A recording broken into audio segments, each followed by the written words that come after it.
Hey guys, this is David Wunderlich for GatorCountry.com, and I know you've been waiting for a big Florida Gator win over the Georgia Bulldogs, and you finally got one on Saturday. The offense was amazing, and particularly with the way that Florida used the running backs and tight ends. So this film study is going to focus on those, and let's dive in. So let's start by looking at the running backs. Now on this one, we've got Kyle Pitts on the edge right here, and he's going to take a vertical route that is going to take care of that safety.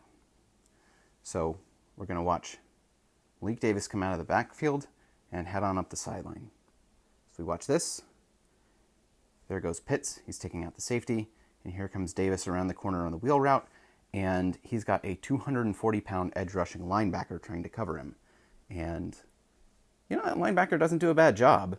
But Kyle Trask puts it perfectly in place. And Malik Davis makes a terrific diving catch. Beautiful. On this one again, we're going to have the running back, this time Naquan Wright, come out of the backfield and go up the sideline. And on this play, this corner over here is covering Jacob Copeland.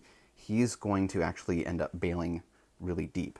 And Copeland is going to come and do a quick slant like that, and that's going to obstruct the linebacker here. So if we watch this go forward a little bit, right, corner passes off the receiver, and now the receiver, Copeland, is obstructing the linebacker. And that's going to leave plenty of room for Wright to go up the sideline. And again, perfect throw from Kyle Trask. Hits him in stride. That's key, because if he has to stop to catch this ball, Monty Rice, that linebacker, might be able to catch him. But instead, he goes up the sideline for an enormous gain. This one's going to be a little different. The linebacker we're going to be worried about is right here, number 17, Nakobe Dean. And he's going to be having his eyes in the backfield because there's going to be some play action. He's going to notice that it's play action, and he's going to stop and stutter right there. He's stopping himself because he notices that Kyle Trask has pulled the ball away. It's not a run play. And so he's thinking, okay, now that running back, that was just a decoy. I don't have to worry about him. I'm going to sit back in my zone here. Except it is actually a pass play, and Davis was not just a decoy. There he is making another catch up the sideline.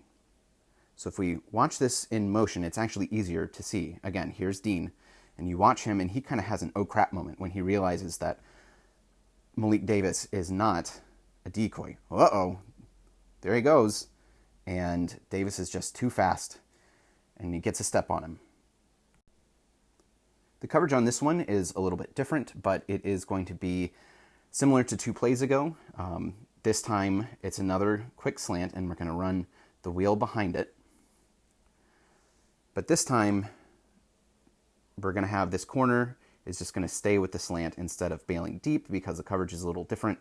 And now this linebacker has to come over to get to the running back. And there goes Pierce. And the linebacker is super late. Instead, we've got the safety coming up to try to clean up the play. But Dameon Pierce shakes him and goes up the sideline for a bunch more yardage. So we watch that. We're just clearing out space, and the safety whiffs. That's a freshman, I believe. Freshman Major Burns. He blows a tackle and lets Pierce get up the sideline. This one's a little different. It is 2nd and 18, so Georgia's going to go ahead and give up a short completion to the running back because a lot of defenses do this. They're dropping everybody back. So here's Malik Davis. He's 4 yards up the field right there. So of course they're going to allow that easy completion because a lot of defenses do. Now here's the problem. Monty Rice right here, he's on a bad foot. He had it injured, I believe, against Kentucky, or maybe it was earlier than that, but he's got a bad foot. And so Malik Davis can give him one move and get around the edge. And they give him the first down on this. I'm not sure if it actually was. He might have been a little short, but I'll take it. Again, we watch this. He just gets the easy pass right there. One step, and he's gone up the sideline, taking advantage of an injured linebacker. All right, so we see this 1st and 10 right here. And both of these safeties are going to bail deep. They're playing really deep coverage there from both safeties. Now we've got a tight end here, we've got a receiver here, and we're going to have the running back again come out of the backfield and go up the sideline. So if this safety is bailing deep, then we have this guy can cover over here, this guy can cover over here, and then this linebacker is on the other side of the center, so he's not really in position to do anything. So if we have 1, 2 defenders and 1, 2, 3 people on patterns, what's that going to do for us? Well, you've guessed it by now. They're going to leave the running back wide open, and Naquan Wright is going to get up the sideline for a first down. So again, this is just a numbers game. With the safety bailing deep, there's going to be 2 people covering 3 people going out on patterns. Pretty easy throw for Kyle Trask, and easy first down. Here we are. It's the start of the fourth quarter, and Georgia is finally starting to get a little bit of clue about what's going on. So this time we're again going to send the running back out, and if you've noticed, this is all to the short side of the field, or the boundary side of the field. And we've got Kamori Gamble here, the tight end. So we've got 1, 2 guys going to be going out in patterns, and we actually have 1, 2 defenders over on that side. Again, safety's going to stay deep. So we've got 2 on 2 with the pass patterns out there. The linebacker comes up, and Kamori Gamble is running a vertical, so the linebacker is going to pass him off, and the defensive back will take him, and now the linebacker is going after the running back coming out of the backfield. Once again, this is Monty Rice. He's got a bad foot, and he just can't get the change of direction as fast as Naquan Wright can, and again, it's another first down from first down. So if we watch this, Georgia actually is doing better here, but unfortunately for them, they're playing an injured linebacker, and he just can't change directions as quickly as Naquan Wright can. Finally got one more throw to the running back here, and I just pointed out that a lot of these were going to the boundary side. This is going to go to the field side, or the wide side of the field. So Davis is just going to come out this way. And Florida has just gone in motion. Georgia's getting everybody lined up. As you can see right here, and this linebacker is Dean again, and he is going to have the issue of covering Malik Davis. So we watch this. We've got a vertical route here that's obstructing his way, and so Davis is going to get out this way and get some green grass. Now there's going to be a little bit of pressure on Trask. He's got to step up in the pocket, so he doesn't release it as quickly as he may have wanted to. And so you can see this is actually going to be a lot closer of a catch than we wanted. But Davis makes an enormous, amazing catch there. Catches it over the top of Dean. If we watch this in motion, here we go. He's getting obstructed twice, and that way Malik Davis still is able to catch the ball even though the ball was later than you'd like to see.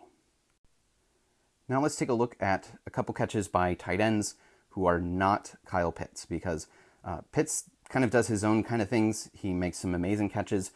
The other tight ends, Zipper and Gamble, you kind of scheme them open the same way these running backs are schemed open. So if we watch this play here, just after the rainstorm, first of all, good blitz pickup here from Dameon Pierce. That makes this pass possible. Otherwise, Kyle Trask is going to take a sack or run for his life. Here, we've got Lewis Seen, the safety, and he's trying to jam Keon Zipper. Now, who knows how accurate rosters are, but Seen is listed at 185, Zipper is listed at 240. So Zipper has 55 pounds on the safety, and what do you know, it doesn't work. So here is Lewis Seen, he's off balance, and Zipper is now wide open going to the sideline. He makes an easy catch, turns upfield for a bunch of yards after catch. So you get a smaller safety trying to jam a much heavier tight end. It doesn't go so well for Georgia there. Here we're going to pick on Monty Rice again. He is right here. And the way Georgia plays this, this cornerback is going to come and do the near zone, and Rice has the zone behind him. So if we watch this go forward a little bit, here comes Rice over to the sideline, and he's going to be distracted a little bit because here's Trevon Grimes coming into his zone. Now Grimes is running a vertical. He's going to clear out of that zone, but this just occupies Rice enough so that we can sneak the tight end up the sideline behind where Grimes is. And now we've got an easy, wide open touchdown to Kamori Gamble. Here's Rice. He was not able to get there in time because he was worried about Grimes getting into his zone first. So Florida is kind of overloading Monty Rice's zone here. And there he's looking at Grimes, not paying attention to Gamble, and Gamble scores. Here we are. We're starting off the second half. So right there, 15 minutes in the third quarter. And Georgia is tired of seeing the running backs catching so many passes. So these three guys are going to take care of receiver, tight end, and running back. So if we watch this go forward, we've got DB taking the receiver as you'd expect. We have this linebacker coming down to worry about the running back. And our friend Monty Rice, again, is having to worry about the tight end. But as we can see, Dean coming this way, he's kind of obstructing Monty Rice. And so this out route to Gamble is open on the sideline. So Rice starts over here. Dean starts here. He's going to kind of get in the way of Rice. And if we watch this go forward, Grimes is just going to clear out that corner. And Rice is a little slow. Again, he's got a hurt foot. And Gamble makes it up the sideline. Finally, here's one play you probably remember. Florida is sending Trent Whittemore in motion, and Georgia's defense, they're not moving too much. They adjust a little bit, but that tells Kyle Trask that this is going to be zone coverage, not man. And we're going to do a little play action that draws all these guys forward a step. But once they notice that it's just play action, they're all going to bail deeper. So they're going to see, it's not a run. I need to get way deeper. And this is probably a throw to right, but Kamori Gamble kind of gets in the way. He picks it off, and he's the one who gets up the sideline for a first down instead. But both of those guys are wide open because Georgia's linebackers, they lose track of Wright again because they probably think he was just a play-action decoy and not going out for a pattern, and Gamble just comes across underneath their level of zone. So two guys get open on this play. Get a little bit of a miscommunication, but still goes for a first down. Finally, I've got two more plays for you here from the offense. Florida did not run very well in this game. Very low success rate, very low yards per carry. You expect that against a good run defense like Georgia, but they ran just enough to make Georgia worry about the run. And the run did not get stopped for any losses, which is good. I'm sorry, they got stopped for 2 losses. But otherwise, they were at least getting back to the line of scrimmage, making Georgia worry about Florida run. And so on this play, I don't know if this is play action or if this is an RPO. If it is an RPO, this safety right here is the one that Kyle Trask would be reading. He's going to come up on the fake handoff. So we watch this go forward. You see he's coming up here, and so we're going to have a throw directly behind him where he used to be. Trask gets rid of the ball quickly, and Justin Shorter is able to get the catch.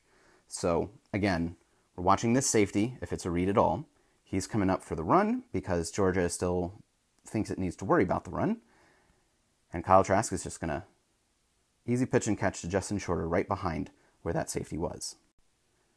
Now we're in the second half. We're going to do exactly the same thing. We've got Grimes coming across the formation, and here comes the safety in run support. And so Grimes is going to go right around where that safety used to be, and Kyle Trask gets rid of it really quickly off his back foot, and it's a completion for a first down.